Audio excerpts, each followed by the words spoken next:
Yeah, my name is Christopher Life Willars. Um, and present day in 2025, July 31st, I am an activist, advocate, social content creator whose platform reaches over 100 million people monthly. Um, Recent recipient of a proclamation, aka Key to the City. But before all this, in 2003, I was sentenced to 144 years in prison. So I'm not even supposed to be able to be here and have this conversation right now, but I'm glad I am. Um, and man, you want me to go straight into how I ended up getting 144 years? Yes, sir, if you wouldn't mind. Yeah. Oh man, I get the short version without going into the extended play is I was a young kid. I was 19 years old, teenager. At the time, already had experience being in the military. All these things, was a good kid on one side of the tracks, but on the other, I was good at being over there. And I ended up moving to Virginia, um, and being around a cousin, an older cousin, friends, his older than me by at least 10 years, etc. And I didn't have much of a support group. That's who I was rocking with. That's who I started calling friends out there. And one night when I was over there at his apartment, he essentially asked me, if I'd take him and his people down the street to go stick a place up, to route, do whatever. And at first, I was like, nah, I don't want to get in trouble. Like, I'm not, there's no way. But eventually, over time, in the midst of that night, us furthering the conversation and, some other things being involved, he said, well, nobody's going to get harmed. Nobody's going to get unalived and none of that. I'm not even going to bring anything real in there. It's going to look real, but it's fake. It can't do any real damage. And through that conversation and not wanting to be the guy that chickened out or whatever it was, I said, yo, I'm gonna take y'all for that ride. Y'all want to go so bad and stick this place up, do what you're gonna do, go ahead. And I decided to drive them. And probably what was a 7 or 8 minute car ride felt like 2 hours. It was October, it was cold, it was rainy. And I remember the whole time I'm driving them, one, I don't know where we're going, but two, I can feel that this is not gonna end well. And he's telling me turn left, right. His homeboys in the back. They putting the handkerchiefs over their face. They getting ready for the moment. And next thing I know, he says park over here. And as soon as he said that, he's like, we'll be right back. And they left. They ran into the darkness. 2 minutes while I waited for them to come back felt like 2 hours. Because that whole time, man, there was so many, man, I wanted to leave, but I didn't want to abandon them. But like, especially my cousin, I didn't really, honestly, in full transparency, care too much about the other guys. They were his people, not mine. But I knew he was family. I also knew it was too late. And next thing I knew, truck door opens up. The light kicks in the cab, and I can see my cousin getting in. Money's dropping. You know, his homeboys get in the back. One of them screaming. He dropped the bandana, whatever that was over his face. And I got no choice but to drive anyways. We can't go back out there and grab the stuff. But automatically in my mind, as we're driving away from where it went down, I'm trying to justify and tell myself everything's going to be okay. That money that fell on the ground, that rain's going to wash away the fingerprints, and hopefully that bandana is going to wash down the drain. But that that one night conversation, car ride, deciding to do that, be the driver, would ultimately be the reason that I'd be standing in front of a judge, and being sentenced to 144 years in prison. Wow, that's crazy. Um, so now that we know, what you were in prison for, let's start from the beginning of your life. So can you share a little bit about your upbringing and the circumstances that did lead you? I know you talked about what led you to incarceration, but can you talk about like your upbringing, if it was good, bad, running the streets, what type of life you had growing up? Yeah, I love talking about how I grew up because from the outside perspective, most would say he got 144 years. He must have been. If I didn't tell the story, they probably think that I came up. I don't know, but I came up in a good household. I came up with two parents. The only thing abnormal about my childhood was I was adopted, but I was adopted as a baby. So the parents that adopted me, that's all I knew my whole life. And had a dad that went to work, a mom that worked hard. You know, we had a house at first, lived in the cul-de-sac. Some things changed over time. But all in all, I had some examples. I had some people that cared around me. I had people that taught me and told me what to do and what not to do. I had family, uncles, all that, you know. Um, but I always wanted to explore. And I was one of those kids that when I got bored with one thing, I wanted to go learn something else or try something else. When I got good at riding bikes and I knew how to jump ramps, the next thing I wanted to do at the time back then, some people might laugh, but I wanted to learn how to rollerblade and grind and do all that stuff. And I was one of those kids. I grasped things quick. So as things progressed as I was growing up, scholastically, I was great. A's, B's. Athletically, I'm not going to say I was the top of the top gifted, but depending on the sport, I might have been up there, but I was gifted there. I was one of those kids that I was popular, but not the arrogant popular. I was cool with everybody, you know, so I didn't have anything that would have really stuck out and said, yo, this kid's going to go to prison for, 17 years after being sentenced to 144. Just a kid that was explorative. But what happened was I got so good at school and all that stuff, I got bored. So now I wanted to see what was going on with the kids that didn't go to school. And they was in the streets. And some of my homeboys, they didn't want to go to school anyway. So, man, I'm getting good. I'm going to skip today. I'm going to go over here with y'all. We're going to start doing X, Y, Z. I'm going to start learning about things that are done on the other side of the track, so to say. And, that kind of started to plant those negative seeds in my life. Those negative experiences that eventually took root over time. But the only other thing that I think one of the things that could have stuck out was I used to get into a lot of fights. But the reason I was getting into fights because I used to get picked on, believe it or not. And then as I got older, I was like, yo, y'all not going to pick on me. And then, I don't know, I think I was like the light-skinned kid in the hood. I'm just being honest. Like, whatever at the time. And, used to get into it. And eventually I got into enough trouble where I was given the opportunity to go to a military school. Lincoln Challenge program. Went to Lincoln Challenge program at the age of 16. Graduated at 17. You're in there. You're there. It's ran by the Army National Guard. The dropout rate or failure rate is extremely high. It's like the worst of the quote unquote worst of the worst kids in Illinois. And you only come home 2 weekends out the whole time, but they give you opportunity. You get your GED, they give you a stipend, whatever. But when I graduated top of the class in there, what they call the student team leader. So I excelled again in an environment. And then I had the opportunity to go into, I went to a resource fair at the end, and I went and spoke to the Marines recruiter. And he was like, man, you should come to the Marines if you want to serve the country. And my father, uncles, all of them are military. My nephew, we're a military family. So I knew I wanted to go into the military and I wanted to go into the Marines. And then an Air Force recruiter walked over and said, you're Willars, right? I said, yeah. He said, well, you scored extremely high on the ASVAB and you can come over here to the Air Force and live a little less dangerously with some AC and good food. And I went to the Air Force. So again, the entire time that I was growing up, I went to the Air Force, by the way, at 17. And for people to say you can't enlist, that's a lie. You just have to have permission slip signed, believe it or not, at 17. And my mom signed it or whatever. Boom.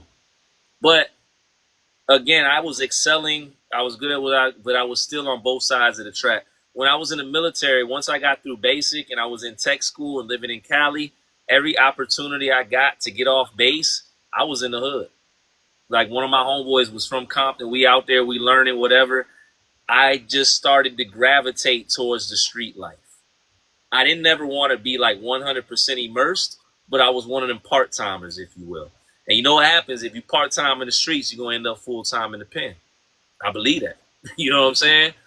So that's what basically what life was like up until that night where, because eventually in the military I got in trouble again for fighting, etc., and ended up in Virginia, back in Virginia with family, with that cousin, etc., XYZ, and then, you know, here we go. I'm in the courtroom. And how old did you say at the time you cut your case? I'm sorry. 19, 19 years 19. old. Okay, so Well, when you were 18, excuse me, 18 years old. okay, so I imagine were you was it a dishonorable discharge then? It was a general discharge under honorable conditions. Okay, and that was due to the case. No, not at all. I got kicked out for separate for fighting and, just stuff off base. I was good on base. I was great at my job, my MOS and all that, but off base I was getting in trouble fighting. Okay. Uh, so did you go to prison at the age of 18, or did it take a few years for you to get convicted? No, I got locked up right before I turned 19, and I went to prison at 19 after going through court and all that process. So what was it like as a young adult going through the system? Like, were you ever like abused, or did you ever see anything like that? Like, what was it like quote unquote fresh meat in prison? Yeah, I say that's one of those made up stigmas and stereotypes that probably existed in the 80s. But I got locked up in 2003, and maybe that's the case for some individuals, but that's not really how it goes down. People aren't looking at somebody as a victim as much as they trying to identify where they from, what block, what neighborhood, if they're opposition. Um, but prison to me, I got sent to a level 4 yard my first go, and I think there's a difference in no matter where. I mean, different states, is different, but where I was at, level 4 to me was the worst of the worst. Level 5, level 6 was the worst of the worst, but you're locked in more.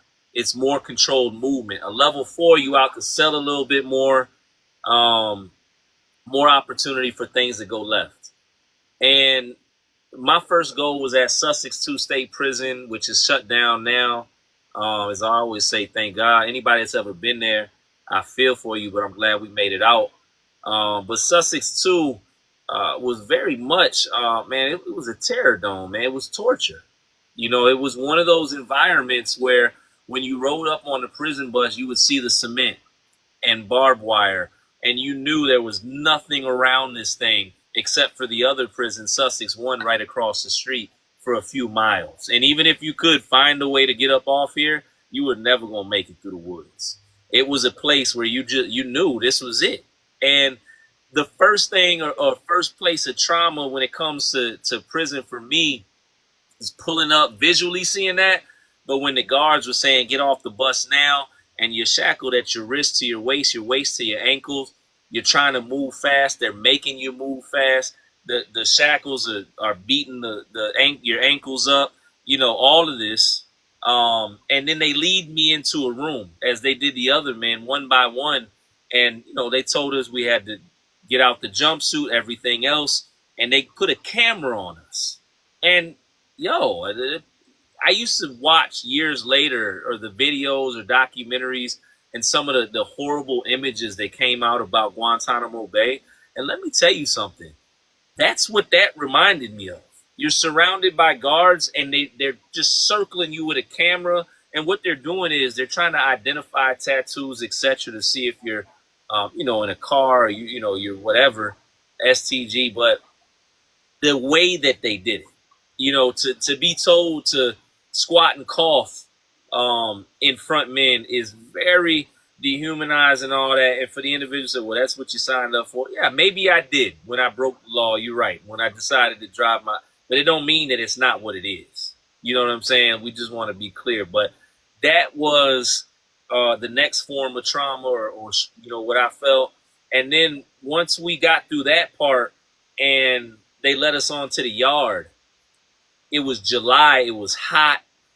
And when they opened up it was the door to let us out onto the yard, because we had to walk across the boulevard, this outdoor part, to get to the buildings where we were at.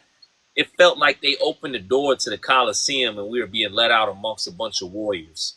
Everybody was in burgundy, whatever scrubs. Dudes is running around. You can see they got tools on them, whatever, and they sizing you up. Not fresh fish sizing you up. They sizing you up like they trying to figure out if your homeboy or they homeboy that they beefing with is one of yours or whatever it is. And immediately it elevates. Um, Within the first 24 hours that I was there, I walked over an individual that had some things done to him in a stairwell, evidently owed some debt, etc. I seen two individuals go at each other with, no disregard for their life, whatever, trying to take each other out. All this within 24 hours. All this. So, prison is very traumatic. So are you saying you weren't affiliated at all during your bid? No, I'm not saying I wasn't affiliated at all, but when I first went into the system, I was not affiliated at all. But when you go to prison, depending on where you're at, you may have to be affiliated. Right, right. So was it like it is in the movies, like the African Americans are here, white people are here, Hispanics are here? No, not at all. Where I was at in Virginia, not at all. It's not uncommon for anybody to mess with anybody. Honestly, um, my group individuals that I used to be around. Some were black, some were Hispanic. We had a white dude. You know what I'm saying? Whatever it was, but every system is different. The further out west you push, or down south towards like Texas, is definitely like that. But more and more states are becoming political and racially driven. So we're not there yet. Right. So since you were so young, did you gravitate towards like other juvenile offenders that were, or not juvenile offenders, I'm sorry, like young adults that were around your age, or were you just mingling with anybody from like any age group? It's like for me, everything was about survival and strategy in there. Like you won't make it to tomorrow, depending on who you deal with and how you deal with.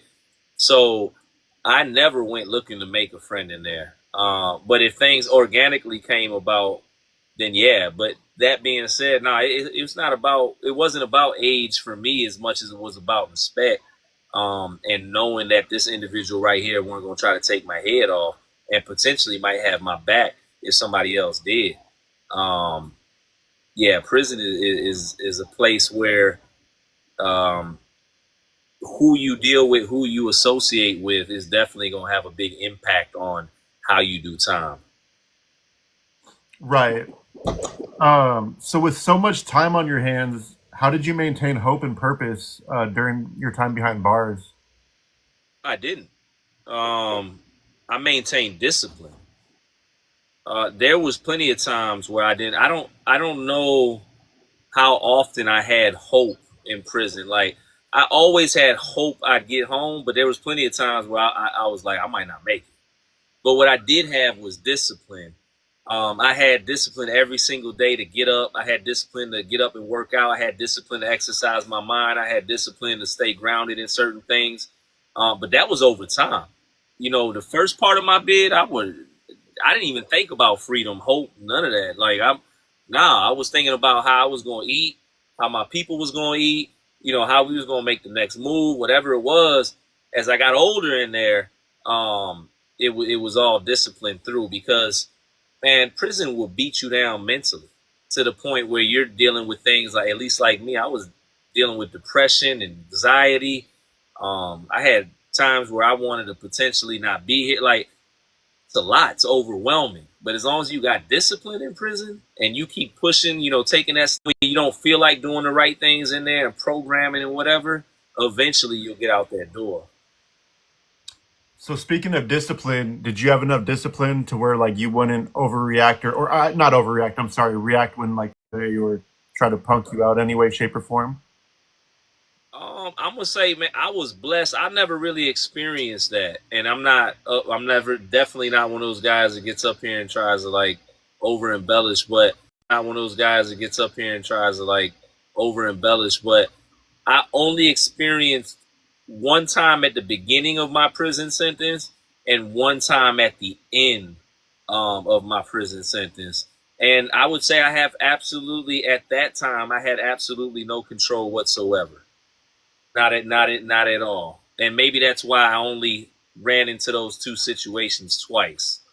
Um, when I first came home, to be fully transparent, I did not have the type of discipline because I came home deeply and seriously impacted by PTSD and was severely triggered at any given time. I didn't have the control that I needed when I first came home either until I started really practicing self care, getting mental health support, and that came after I came home. So no, I didn't have control, man.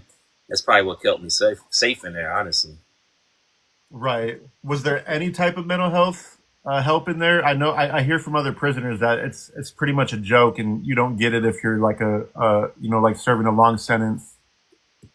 Yeah, the issue, man. Well, one, there's really no mental health support in prisons. The other part or the other issue is 9 times out of 10, the individuals that are providing the mental health support, they have no idea what your life is like, where you came from, the experiences you've lived.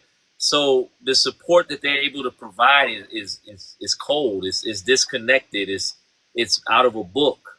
Um, I will say now though, now you're seeing things like CPSs, certified peer specialists, forensic peers, etc., who have felonies on their record or have certain types of mental illness, etc., but are in recovery or whatever it is, and they're working in the mental health field and providing support in prisons, etc., which is definitely a good thing.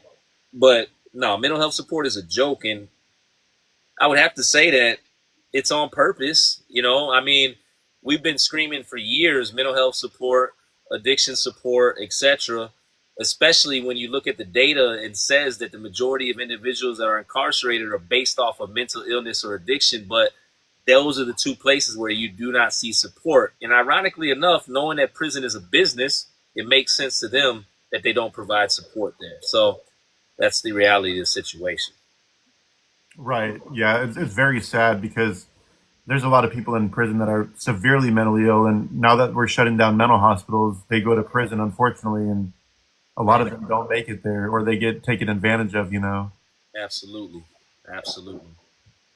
So before we talk about your life after prison, I'm just curious: did you ever run into either John Allen Muhammad or Lee Boyd Malvo? You know what? That was a good question. And Muhammad, when I was on Greensville Correctional Center, unfortunately, I was there when they put him in the chamber. Um, and that brings up a memory because on Greensville, where I was at, that's where they would take individuals to unalive them at the end of their prison terms or whatever. That's what they were sentenced to. And every time that would occur, they'd lock the prison down at 6 p.m. And every time something like that was going to occur where an individual was going to be in the gas chamber, the entire day would be calm. If the COs wouldn't mess with nobody, it was almost like there was this heavy cloud over the institution every time this would occur.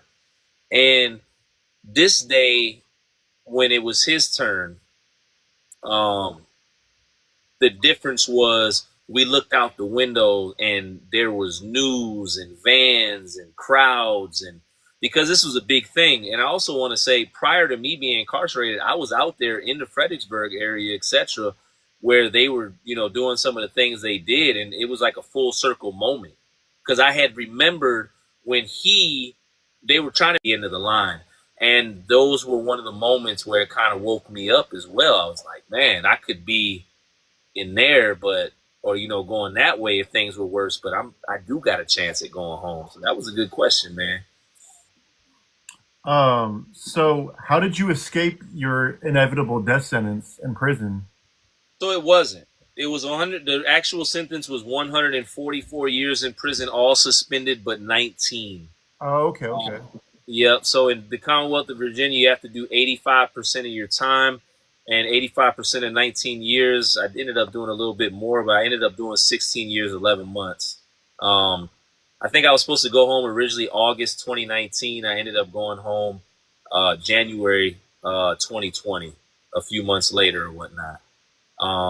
But I always mention 144 years because that's the sentence. No matter what, for the rest of my life, that's the number that's over my head. If I was to bump my head one day and decide I wanted to go back into the streets and do whatever, I could get all of that time, plus whatever they wanted to give me. So it's very real. It's part of my sentence, unfortunately. So I didn't escape it, and in reality, I'll never escape. It's always there. Right, right. Yeah, no, no, most definitely. So do you remember what your first day out was like? Man, first day out, there's a video of me where my family's all happy and I'm numb. I'm absolutely numb. I'm out my mind. I don't know what's going on. Um, I'm not smiling. You can see it in my eyes. I'm twitching. PTSD, man. I was the poster child for post traumatic stress disorder, because I had done over 3 years in solitary. I had done over 7 years, 7.5 years on a level 4. Did an additional 3 years on a level 3, Greensville, which anybody that's been to Greensville Correctional Center, they know what it is. I had been in some real pressure cookers, so to say. So the best way I could tell you is I was so glad that I was free, but my mind didn't fully get it. My body walked out the prison, but my mind was still in there. I was still in prison mode, and I needed to be rewired. You know what I'm saying? And family picked me up. We went to breakfast really quick at McDonald's, just to get a coffee and whatever. We were on our way to the DMV, and when I went in there, driver services or whatever, I thought I was going in there just to find out how I could get my license. And they on the first day said, "No, go ahead, stand right here. We're gonna take your picture. Your license will be here in the." I had my license day one, and that should have been a good moment. But if automatically I was like, I don't have no time to prepare to learn how to drive again. I've been gone 17 years. I didn't drive for 17 years. And then my wife, my family, them not knowing, they're celebrating the fact, thinking that it's good. They're talking about, oh, you can drive. Go ahead and drive. You can get in a car. And I'm like, yo, I have not been outside of a gate without shackles on my feet. And y'all talking about getting a car and drive. So there was that, and a couple of other things. But man, that first day, it was hard. But the second day, I did my time in Virginia. We were headed back to Georgia where we moved. Me and my wife. I came home married. Shout out to my wife. We're going on 6 years strong, 8 years all together. Got a baby on the way. But we're moving down to Georgia at the time, my second day out, and we get pulled over by the police when she's driving. And we're in the right. First, I want to say that. We're in the right. We have legal tags, all that, but they couldn't see them, blah, blah, blah, whatever. But the level of PTSD that was in me after being pulled over less than 48 hours before I was able to go check in with my probation officer, I was like, oh my God. Even though I wasn't in the wrong, even though the man didn't ask my name or nothing, he was talking to my wife who was driving, but the level of trauma, anxiety, all that I was feeling, it was too much. You know what I'm saying? That was basically, man, it was hectic. And might I also say I came home 3 months before the pandemic kicked off after doing 17 years in prison. Yeah, I can imagine that was a big change, just to get used to, let alone getting adjusted to being free in society. Well, being free in society, that it would then be turned upside down because of the pandemic. So it was a crazy time. Right, especially since we were basically locked down, so it'd basically be like you were confined to your house, just like you'd be confined to your cell sometimes. Yeah, but that weren't it. That lockdown weren't it. I weren't locked down. You guys might have been. If you haven't, I don't know. I don't know if you've done. But people they may have felt. But no, the thoughts that were in my mind were, I waited 17 years to get home, and this may be the end of the world. Like, that's a heck of a thought for somebody that fought for their freedom or finally got home, and then Next thing you know, the probation officer saying you got to get a job, but everything's shutting down. And on the news, they talking about we going into the black winter. Those are the type. The lockdown was the easy part. Actually, I think it helped me because it lessened the amount of people in the streets, which allowed me to kind of over time get acclimated back into society, instead of just being thrust out there into a whole gaggle all the time. Right. So, what were the biggest mental and emotional hurdles you had to overcome during your transformation? Well, like I've been discussed, PTSD would be the number one. Anxiety, depression, which are all in the wheelhouse. I came home. I got diagnosed as type 1 bipolar. Um, I'm somebody that I do not. I'm not here to tell anybody how to live or anything. I'm just saying I don't, take medicine. But I did like real mental health. I get real mental health support groups. I'm really active in my recovery plan. I have mentors. I have people to lean on. But I just broke one day, man. I was out here. My wife and I had gone through, a series of things, some personal tragedies. Life was life in, and I think I hit that moment that a lot of people talk about when they finally break. You would have thought that would have came in prison, but it didn't. It came after I came home. But once that did occur, that's when the work could be done. And I used to always hear that and thought it was so corny. Honestly, that's me. Maybe y'all didn't feel that way or you didn't feel that way. But, until it happened to me, I didn't get it. But once you're broke, once you're to a place where you don't figure out, you don't know how you can keep going, like you yourself, and all you can do is lean on God or support or whatever, things shift, things happen, and once that happened, I sent the solar flare up. I said, I need help. Um, and help came. And I also advocated and got some help that I needed as well. But overall, man, help came. That's good to hear. Habits or practices that helped you stay grounded during your journey of change? Daily practices in there. I read a lot. I exercised a lot. And I stayed once I started to really understand who God was in my life. I stayed in prayer and I stayed connected to Him. Those were the main things. I never tried to keep my mind inside of the prison. Um, Once I got to a certain place in my bed, I always looked past the gates, and that's really what it was. And while I was in prison, I always tried to do things that other guys couldn't do. And no, not in a negative way. I was able to convince the institution that I was on, St. Bride's at the time, to allow me to create programs and facilitate different groups for guys and to bring in resources or get resources to come in for us. So I was on that journey, which is a big reason or catalyst for the journey that I'm on right now. So, speaking of now, how did you start sharing your story publicly, and what made you decide to become a motivational speaker? Man, so it's fun. I get to talk about this September 13th at a big returning citizens banquet for League of the Safer Streets. And I'm excited. And one of the things I'm going to be talking about is my brother, Poetic Life of Law. On my social medias, it says Christopher Life Willars. I was fortunate enough to meet a man that became a brother to me. We've known each other now over 22 years or something like that. And his name was Poetic Life. And basically, he was an individual that was deeply grounded in his beliefs. And he used to challenge me to read books and all these things, and really understand the value of me. You know what I'm saying? And I get to speak about him. I get to talk about his impact, and also I get to talk about the journey of what happens with individuals in prison, and the way that we're able to survive in there. And I get to talk about or dispel the certain, what I'm saying, rumors, etc. And anytime I got the opportunity, I do so. But just looking forward to that. I think about individuals like that. They were able to help me push through and were positive in my life and just other things.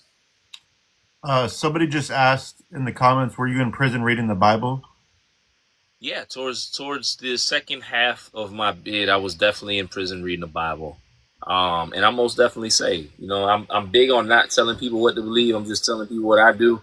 That's one of the only ways that I've been able to get by present day at times, let alone back then. On January 23rd of this year, my whole home burned down. Everything that I fought to get physically, we lost in a fire.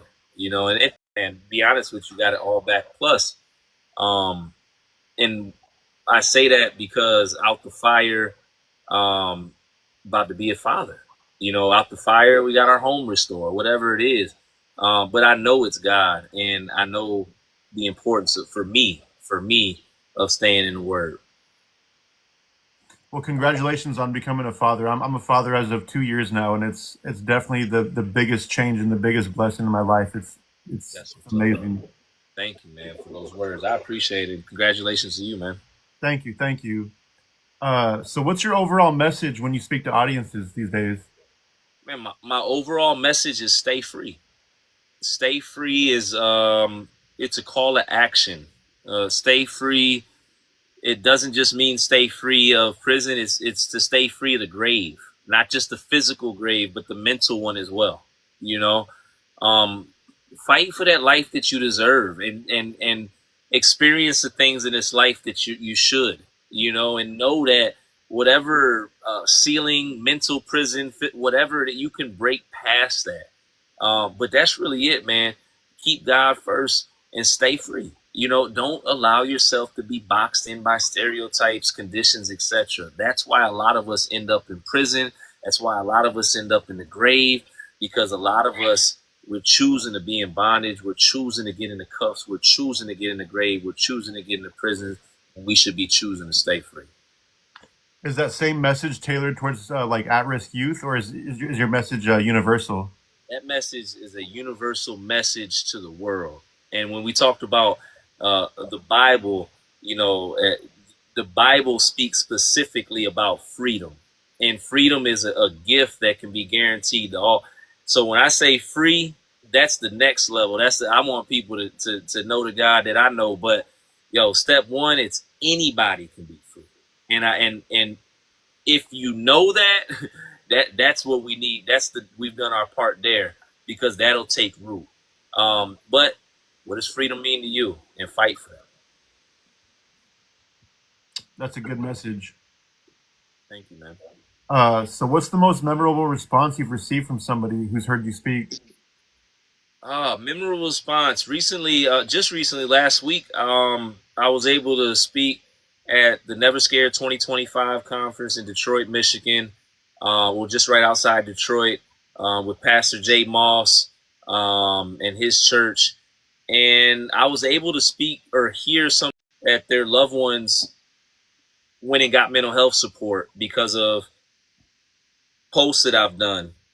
I had the opportunity to hear people say that because of the work that I'm doing, they want to do the work, and all that. And first, I just want to say again, it's all God. He deserves all the credit and glory. But you know, to know that I can be used in a way that people can get help or be inspired to get help, to know that I can be used in a way by God to motivate others or inspire others to want to help others.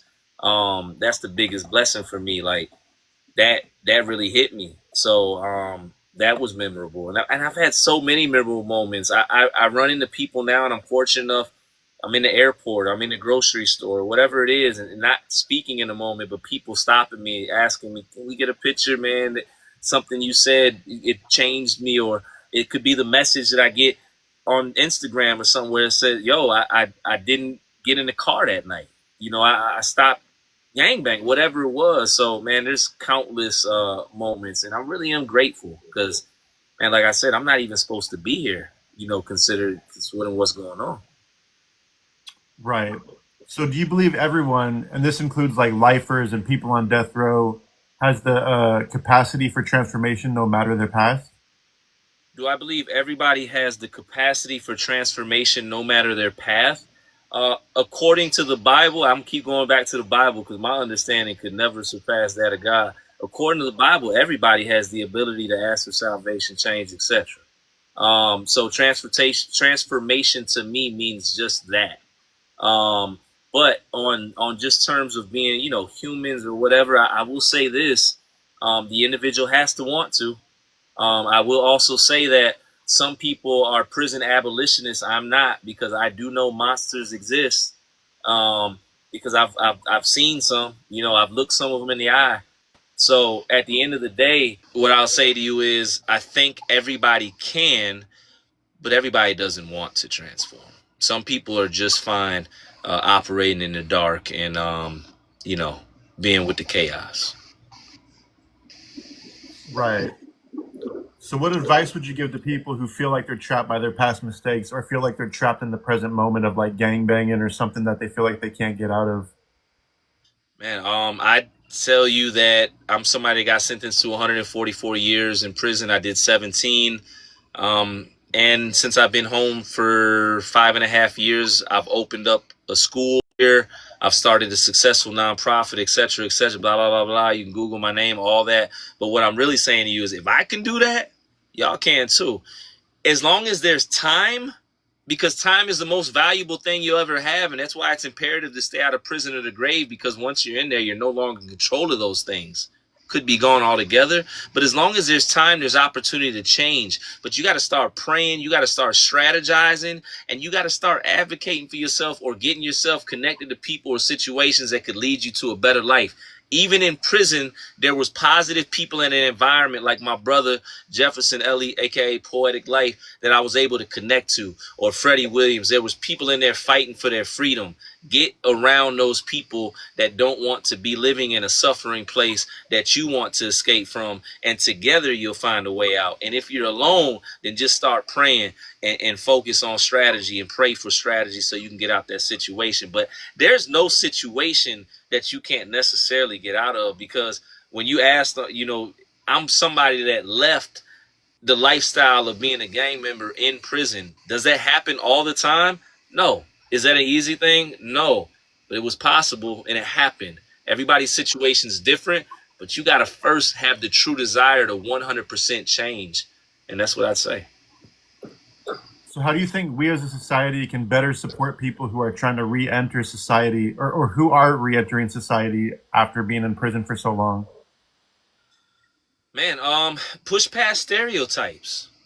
Push past stereotypes. Yes, we understand individuals are coming home from prison. We understand that they did what they did in their past, but if you want them to be successful in the present, then we have to believe that they can be successful going forward into their future. So I can't continue to interact with individuals based off their past. When somebody comes home from prison, they've done their time, they've done their sentence, they've done just that. Give them a chance, depending upon the situation. No, I'm probably not going to give a bank robber a job in the bank, but I might, because the guy that does the security systems and creates the security systems for 7-Eleven was once somebody that continuously and consistently robbed them and had a million grand larcenies or whatever, never got caught. So invite individuals and give them an opportunity. Most of the time, when you give an individual that's been incarcerated an actual opportunity that matters, and I'm not talking or knocking the $9 Burger King job, but when you give a man that's coming home from prison an opportunity to make $19 out the gate or something, or you give him some knowledge or something, they cherish that. The other thing is, I'd say as a society, we need more mental health support in the community as a whole, proactively for our young people.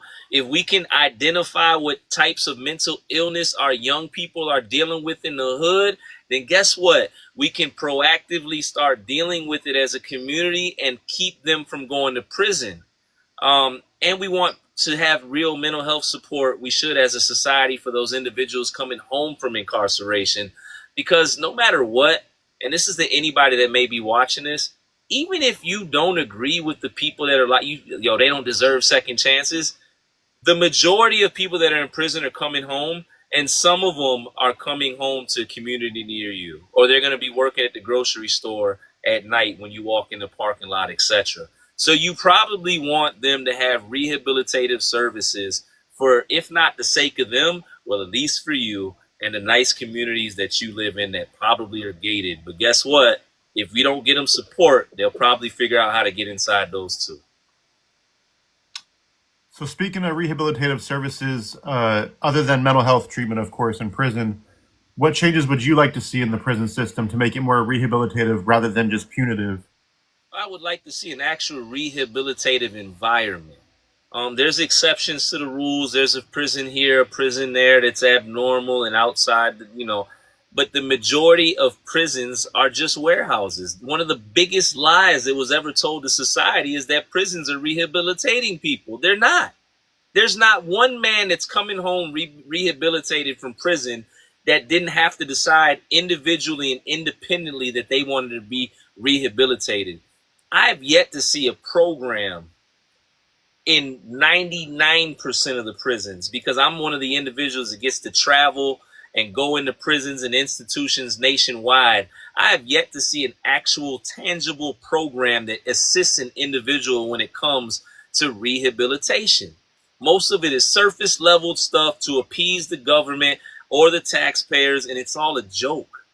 They wait to the last second to start attempting to 6 months after doing an 18-year sentence, and you're told that it's time for you to learn how to be normal again. Okay?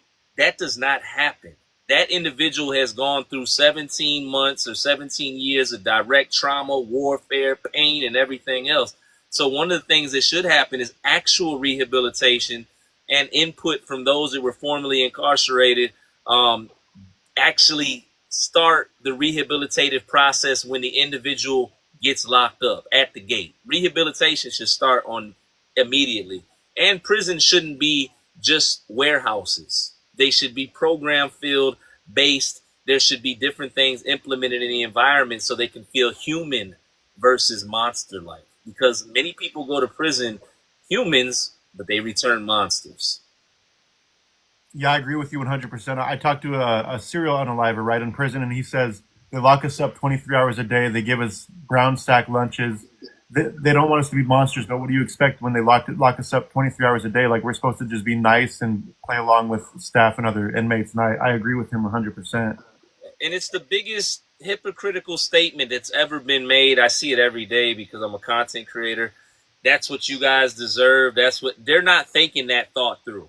You do not want these guys getting treated like monsters day in and day out in there and then released out the gate. You don't want that. I challenge any of you to get up here and have a debate with me on that one. And I'm gonna defend my home. Why do you even want to get to that point? Why? Just use common sense, America. You don't want them treated as monsters. You want them treated as men. And the sad thing is, not everybody in prison is guilty. I mean, we know that. We know wrongful convictions happen all the time. People get released from death row, from life in prison all the time. People get millions of dollars almost monthly, because of that. And it's sad people have that stigma that everybody in prison is guilty, everybody in prison is bad. Most definitely, man. I honestly, and not just the innocent aspect, the over sentencing aspect. Yeah, there's definitely some individuals that are innocent, but man, there's so many individuals in there that have lost decades, if not more, and they could have been home in 3 years. But because the judge didn't like a certain color of skin, X, Y, Z, A, Y, or woke up on the wrong side of the bed or whatever, or that person committed a crime similar to one that was committed against their family, instead of getting 3 years, they get 30. That is our justice system.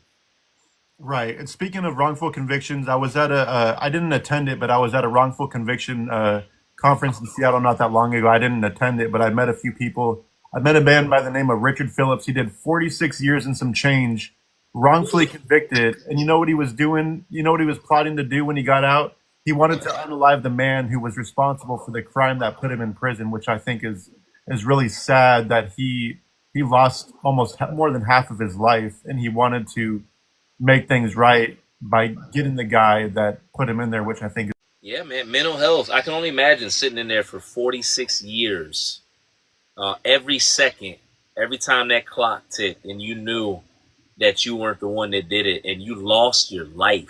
There's no, I don't know about everybody else. How I live, there's no reset. This it. You get one go, and I can imagine it. And I've met individuals like that, that did a substantial amount of time, and at the end of the day, the state gives them some money, and tells them, live a nice life, and they're 60, they're 70. It's over with. So um, it's unfortunate. It's very sad, but it happens. It happens. Right. Yeah. Too often at that. Yeah. So, in your opinion, what are the root causes of crimes, and how do you think we as a community can address it? Root causes of crime are mental illness and addiction. Um, I and not to sound like a broken record, but just more mental health support, more addiction services or addiction support. In the areas that are impoverished by crime are the areas that get the least amount of resources. When you look at how government funding, state funding is dispersed, it's dispersed into the wealthier communities and the poorer communities, which are typically black and Hispanic, etc. And don't get me wrong, you got trailer parks with white people too, are left out to dry, rural areas in West Virginia. So it's not just that. But no support. These are breeding grounds for prisoners. The prison industrial complex is a very real thing. And in order for me, if I'm an investor into, especially in private prisons, I need people that's going to be locked up so I can get money. You know, these big contracts that are being sold, and these prisoners that are doing. I used to do labor for major contracts. They paid me 27 cents an hour, and I'd listen to people say how they made millions off this contract, and we were in there working for pennies. Legalized sweatshop. It gets deep, and I don't want to go off on a tangent, but they're on purpose not putting support there, so they can just say, "Oh, there goes 10 more on the way to prison." And it goes on and on. Our education system, blah blah blah.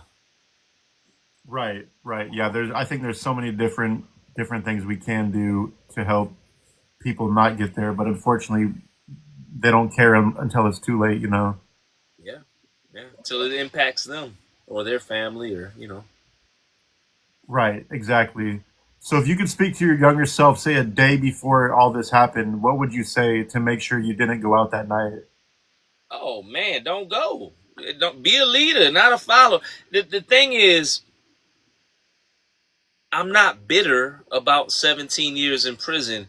It's funny. I get asked that every now and then. People are like, how can you really be at peace? Well, what I'll say is my life is extremely blessed. I mean that. It's almost like I got picked up and dropped off right where I was supposed to be and then accelerated. But part of that is the line of work that I do. What I'm passionate about is being a leader, activist, all that. I wouldn't have became a leader if I didn't make the mistake of being a follower in the wrong moment the way that I did, that cost me all that time. So, I would have told myself don't go, but at the same time, who's to say life would be the way that it is now?